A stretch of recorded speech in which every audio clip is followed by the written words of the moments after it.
안녕하십니까. 한국당대사연구소의 조성훈 박사입니다. 오늘 유교전쟁 참전 16개국과 유엔군 사령부라는 주제로 말씀드릴 기회를 주신 나종일 사장님께 특별히 감사드립니다. 저는 국방부 군사편찬연구소에서 전쟁사, 한미군사관계, 남북한 군사관계 등을 연구하다 퇴직한 후에 말씀드린 한국당대사연구소, 한국현대사연구소죠.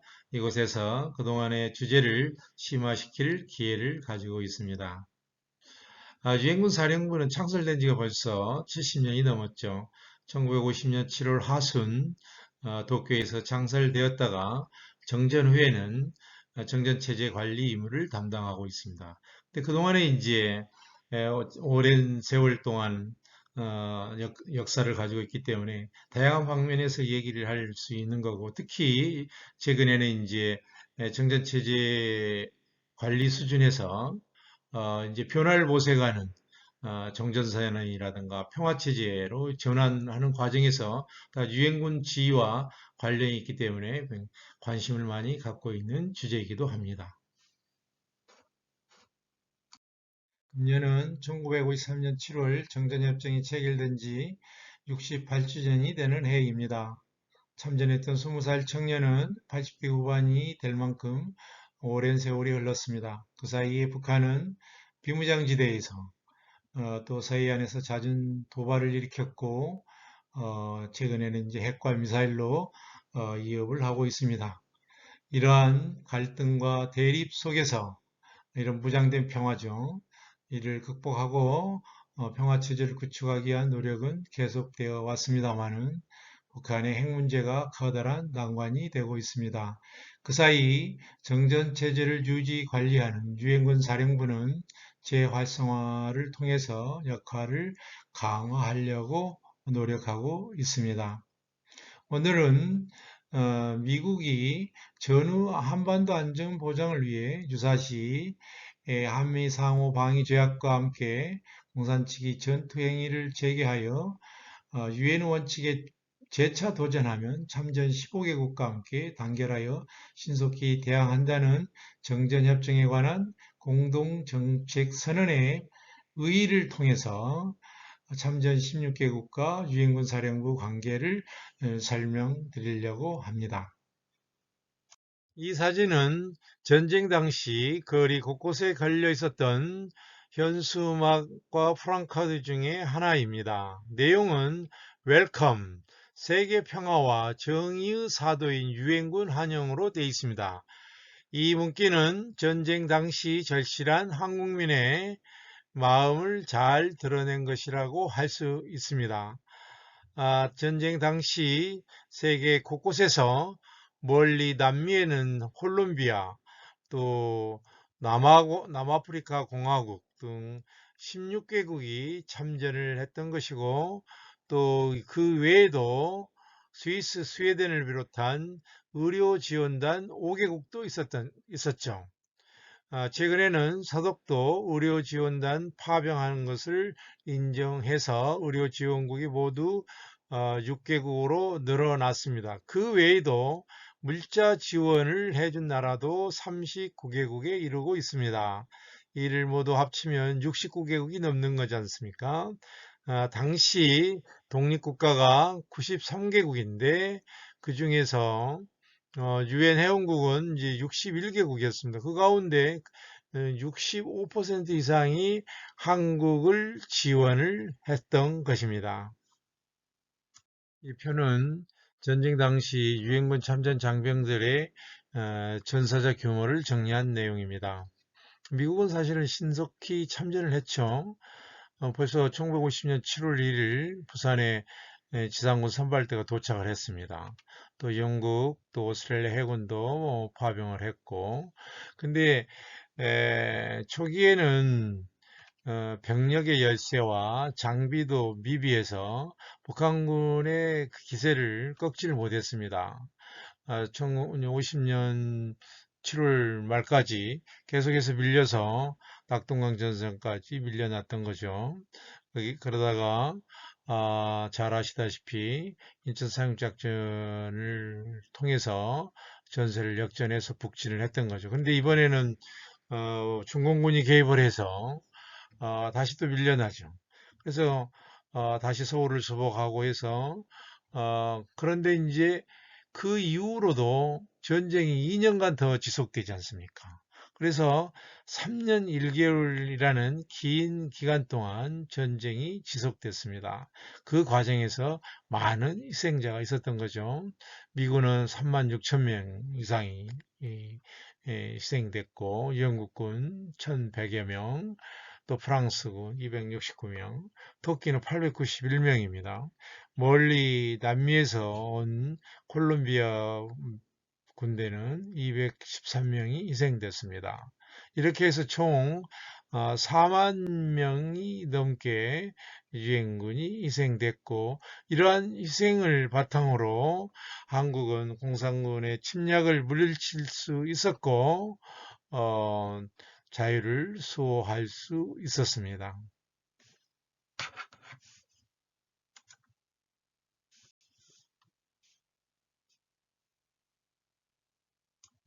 중공군의 개입 이후에 일사후퇴로 알려진 시기에는 아군은 평택에서 삼척선에 이르는 37도선까지 후퇴하지 않았습니까? 이때 이제 서울을 재수복하고 38도선에 이르렀습니다마는 이제 어느 일방도 상대방을 제압하는 것이 불가능한 사실을 이제 인정하면서 휴전을 구체적으로 모색했습니다. 그래서 51년 7월 10일 개성에서 휴전 협상이 이제 시작되었죠. 이때 한국으로서는 북한의 남침 이후에 수많은 인명과 재산이 손실되었음에도 불구하고 통일을 이루지 못하는 거지 않습니까? 그러니까 휴전 반대 운동을 전개했습니다. 이승만 대통령은 전후 안전보장책으로 한미 상호 방위 조약 체결과 대규모 국군의 증강을 요구를 했습니다. 사실 미국은 한미 상호 방위 조약에 소극적이었습니다. 53년 5월까지도 그에 대한 확답을 하지 않았어요. 그 대신에 이미 이제 51년 11월에 만약 정전협정 실패 시 보완책으로 16개국 대제재 선언을 구상을 했던 거죠. 그래서 참전 16개국 사이에 이제 협의를 해서 의견을 수렴해서 2월 20일에 대제재 선언에 이제 동의를 받았던 것이죠. 그래서 이승만 대통령의 이제 선언의 의의를 전달했는데 그 내용은 뭐냐면 공동 성명은 미래의 한국에 대한 공격을 단념시키는 것에 큰 영향을 갖는 유엔 멤버들에 의한 전례 없는 국제적 보증으로 한미 상호 방위 조약보다 안보의 관점에서 더 확실한 수단을 가질 것이고 휴전이 지속되는 동안 효력이 있을 것을 보장한다고 했습니다. 이 문서는 16개국 공동선언문의 영문본입니다. 이 공동선언문은 유엔 총회에서 결의된 게 아니죠. 이 문서의 출처는 밑에 표시가 되어 있습니다만은 1953년 8월 7일 유엔군 사령부가 사무총장한테 한국에서 정전협정에 관한 보고서 속에 들어있는 겁니다. 당시에 유엔군 사령부라고 표현이 안 돼 있고 통합사령부로 표현되어 있는 것이 눈에 띕니다. 공동선언의 요점은 우리는 세계평화라는 이해 속에서 공산 측이 만약 무력 도발을 재개하거나 유엔 헌장에 또다시 도전할 경우 다시 한번 이를 저지하기 위한 단결되고 신속한 움직임을 보일 것을 천명한다. 이러한 정전협정에 대한 위반은 너무나도 중대한 것이어서 전쟁이 한국 국경 내 한정되는 것은 불가능하다라고 하는 것입니다. 이 선언문에는 명시적으로 자동적으로 전력을 파견한다는데 동의한다는 그런 표현이 되어 있지 않죠.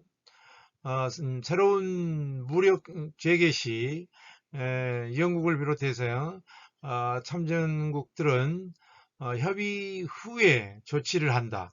그러니까 병력 주둔이나 파병 등 군사적 조치를 담보하는 것이 아니라 협의 후 조치로 이해를 했던 것입니다. 당시 이미 철수했던 남아공화국이 군대를 한국으로 복귀시킬 의무를 갖는 것이냐고 물어봤을 때 미 국무부는 전쟁이 재개될 경우 기존의 한국 주둔 군대를 유지하거나 추가 파병하는 것에 대해서 아무런 의무도 없지만 새로운 침략에 저항하는 데 요구되는 일을 하기 위한 모종의 도덕적 의무라고 설명을 했던 거죠.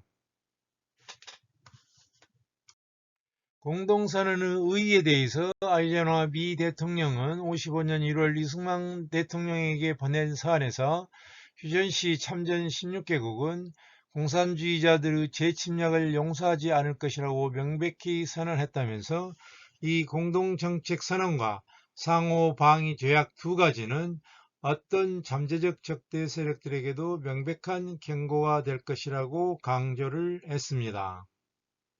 2000년대 이후 유엔사 강화의 근거로서 유엔사는 2004년 9월 17일 성명서에서 만약 정전협정이 깨지고 적대 행위가 재개된다면 53년 합의서에 서명한 16개국은 연합을 위해 재편성될 것이라고 했던 것입니다. 이때 53년 합의서라는 것은 바로 공동선언을 의미한 것이죠. 전쟁 시기 유엔군 사령부의 창설은 신속하게 이루어졌습니다. 1950년 7월 7일 유엔 안보이사회에서 미국이 지휘하는 통합사령부 설치를 권고했고 결의 84호 중 미국의 통합사령관 지명권을 부여했으며 미 합참은 1950년 7월 24일 유엔사를 창설했습니다. 이 과정에서 보듯이 유엔군 사령부는 유엔의 통제를 받는 보조기관이 아니라 미국에 위임된 성격이 강했던 거죠. 실제 운영도 유엔군 사령부의 주력 부대인 미군이 지상군마다 30만 명이 넘지 않았습니까? 근데 이제 영국군이나 프랑스군, 터키군 모두 합쳐도 한 4만 명 수준이니까 운영 부분도 미국이 주도했습니다. 전후에 미국은 통합사령부 유지를 노력하고 공동정책 선언의 지지를 확고히 하며 유엔군 사령부의 군사적 참여를 계속 유지해 가려는 방침을 세웠습니다. 그리고 유엔군 규모를 미군 2개 사단과 영연방 국가로 주로 편성된 1개 사단에서 1개 군단을 유지하려고 했는데 실제로는 영연방 국가들도 철군을 원했던 거죠. 그래서 결국은 나중에 보면은 미군 2개 사단만 남게 되는 상황이 됐습니다. 유엔군 사령부가 이제 1957년 7월 초에 도쿄에서 서울로 이전하지 않았습니까? 당시 그때 행사할 때 기념행사에서 정전 후 국제군으로서 많은 유엔군이 남아 정전협정 유지와 또 다른 공격으로부터 한국을 보호하기에 기여한다고 했지만 실제 남아있는 유엔군 많지가 않았습니다. 이미 이제 영국군은 말레이 반도에 전투 파병한다든가 국방 예산을 감축한다든가 또 터키 군도 여당 규모로 파병이 됐었는데 1960년 7월에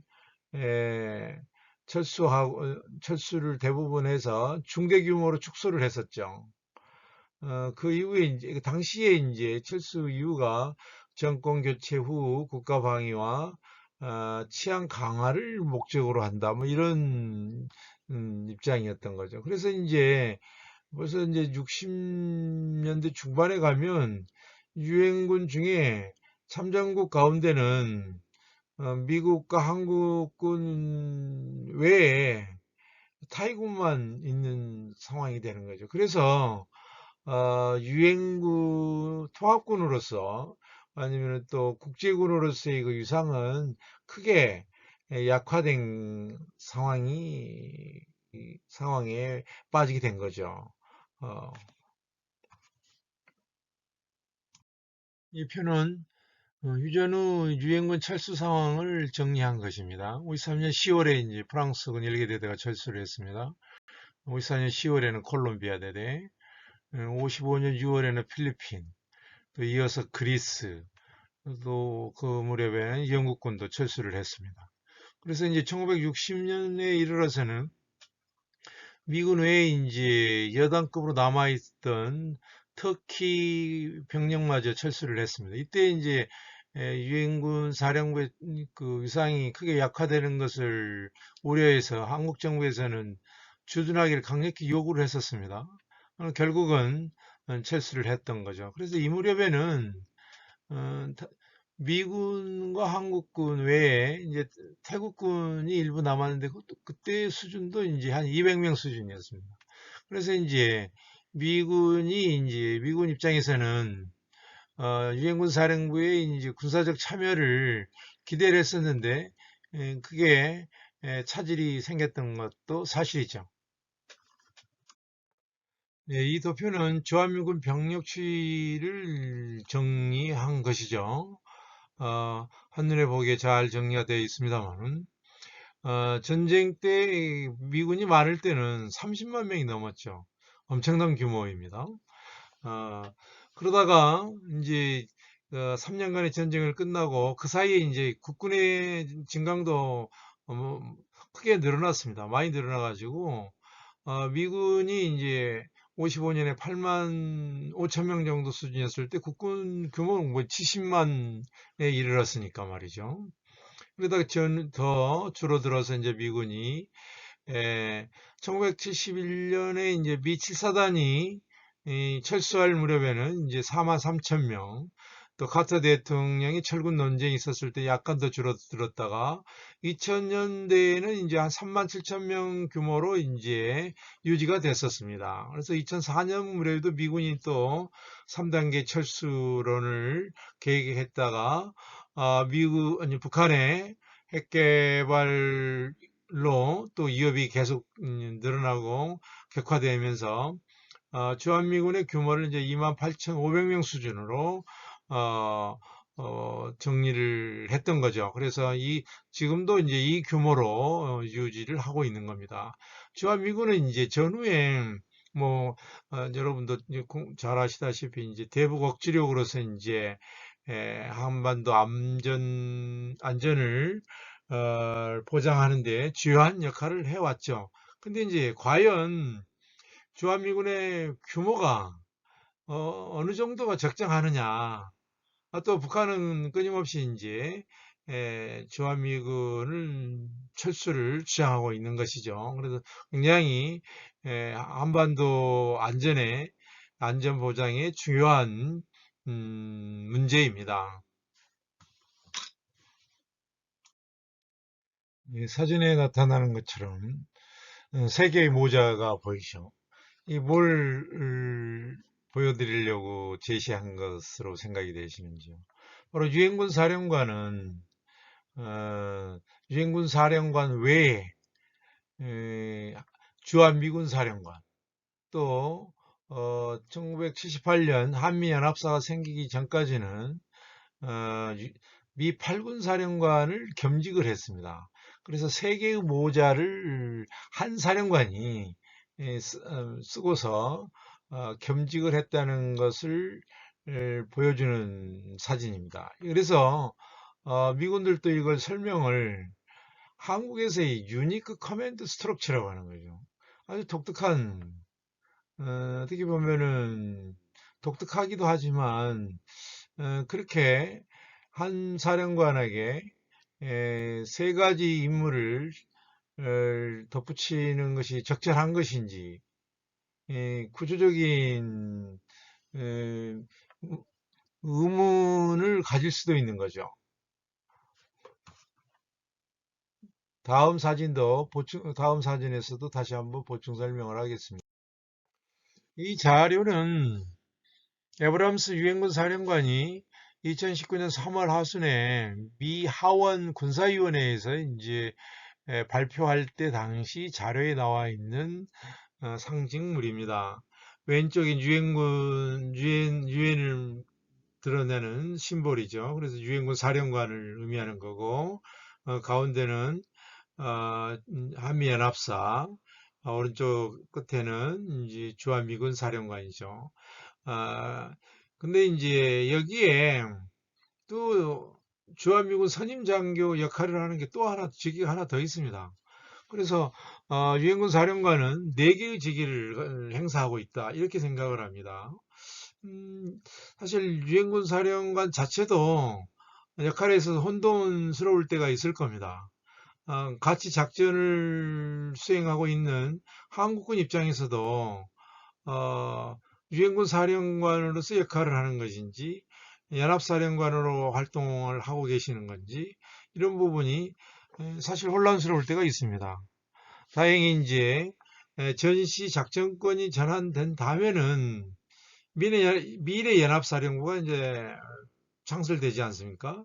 그때는 이제 한국군 장성이 사령관을 맡게 되니까 또 이제 직위가 하나 이제 줄어든 상황이 되는 거죠.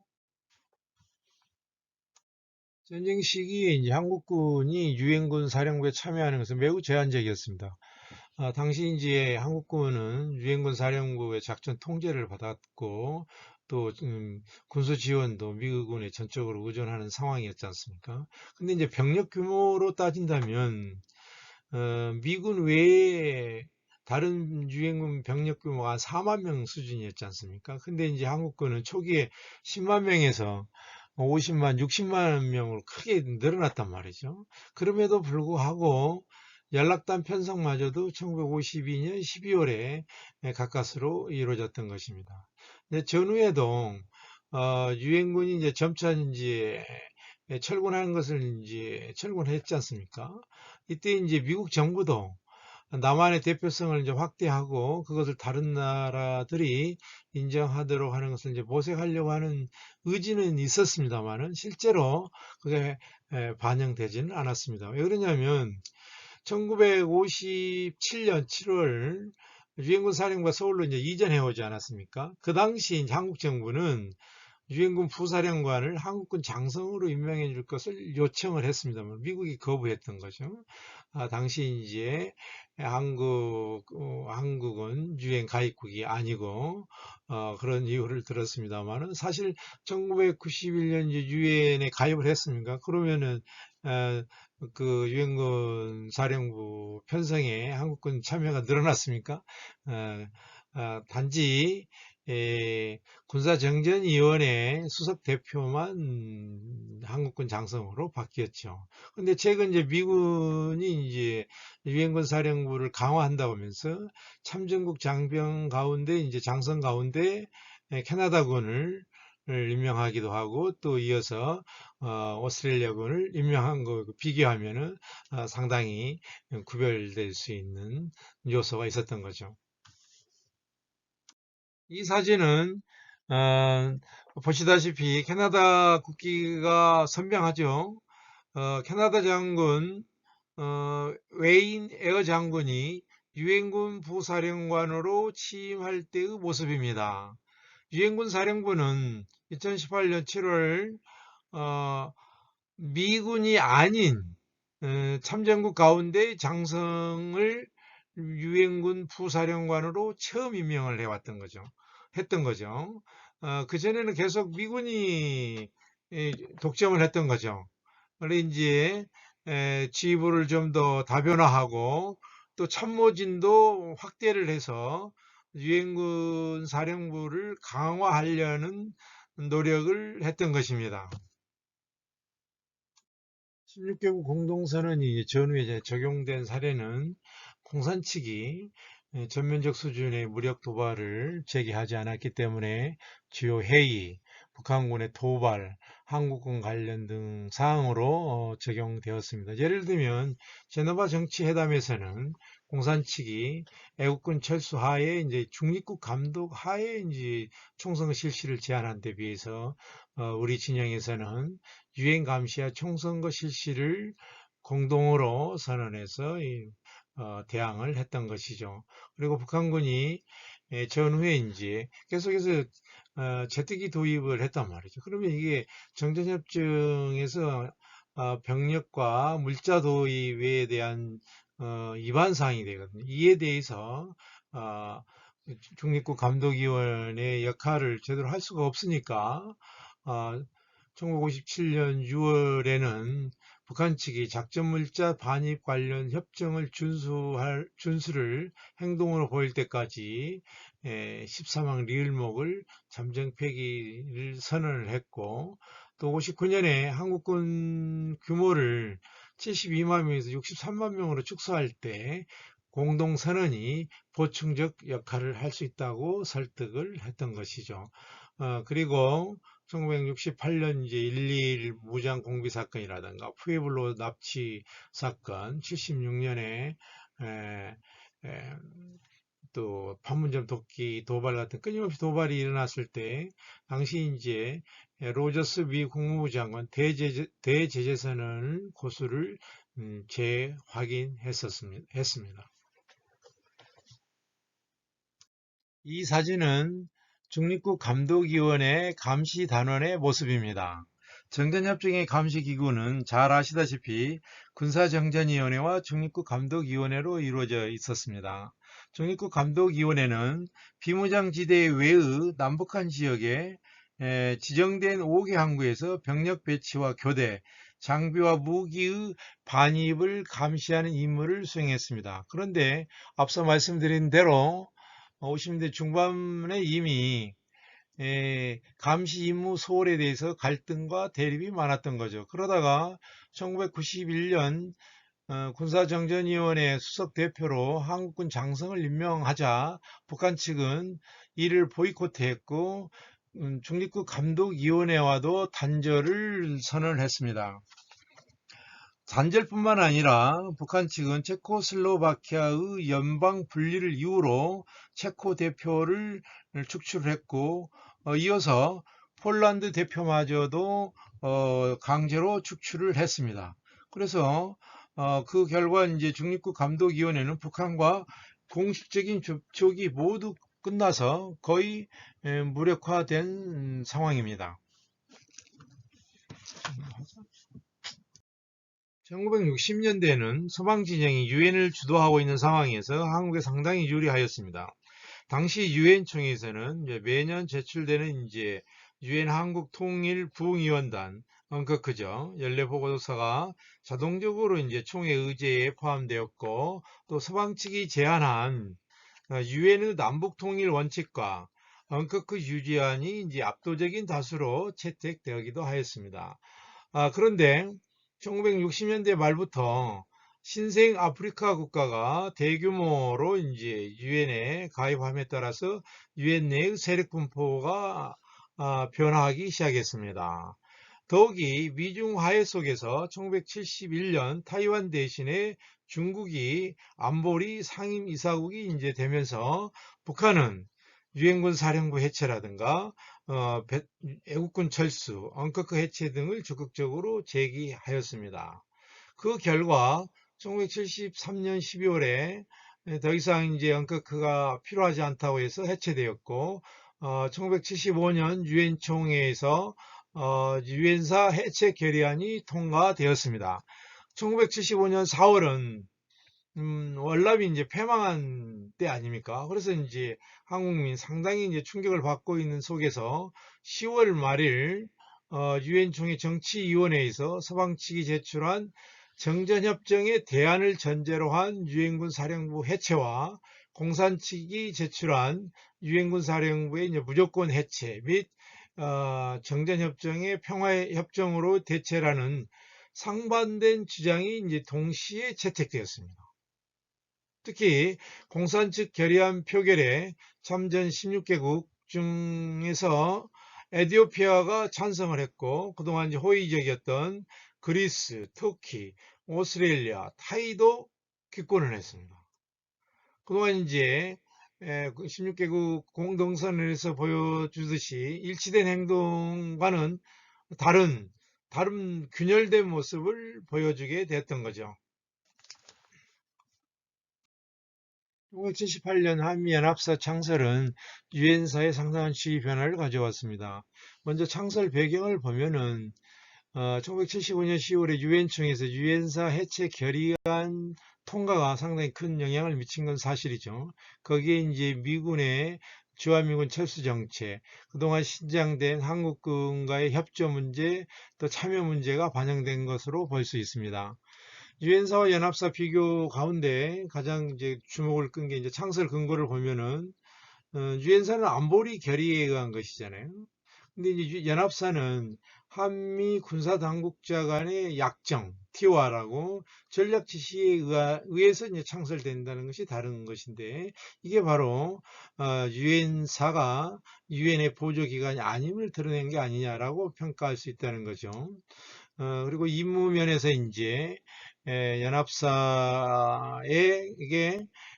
작전 통제권을 이양함으로써 유엔사 지휘가 상당히 이제 에, 정전협정 관리나 전시 전력 지원으로 한정되는 그래서 이제 약화된 것이 아니냐라고 또 이제 볼 수 있다는 것입니다.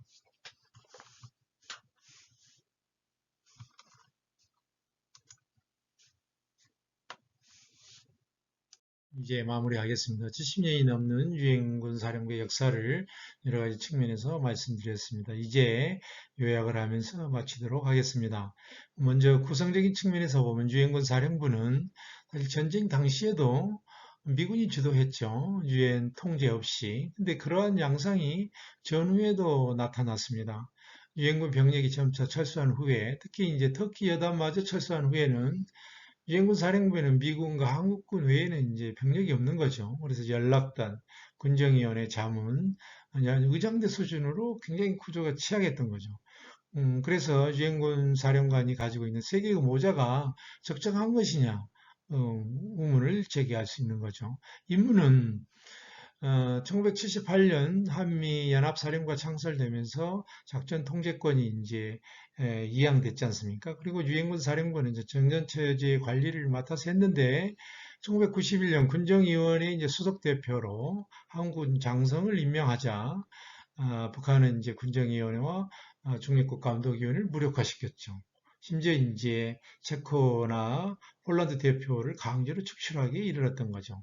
참전 16개국 공동선언은 이제 지금 유엔군 사령부에서 재활성화 근거로 삼고 있습니다만 정전협정 무렵에도 한미 상호 방위 조약만큼 강조되어 정전 제노바 회담에서도 공동선언을 한다든가 북한군이 이제 제트기를 도입할 때 공동 대처를 한다든가 이 성과가 있었습니다만은 북한 도발시 이제 전쟁 시기와 비슷하게 미국과 합참이 이제 주도하는 것이고 그만큼 이제 미군의 역할이 커지는 거죠.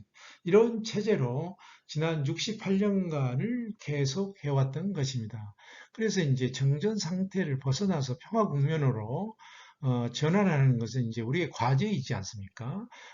지금 정부에서 이제 종전선언을 위해서 노력을 하고 있는데 이걸 시기상조라고 한다든가 종전선언 쇼라고 한다고 하기보다는 협상 전에 이미 유엔사 지휘라든가 작전권 전환 협상이 마무리되어야 되는 거 아닙니까? 이런 말씀을 드리면서 강의를 마치겠습니다. 경청해 주셔서 감사합니다.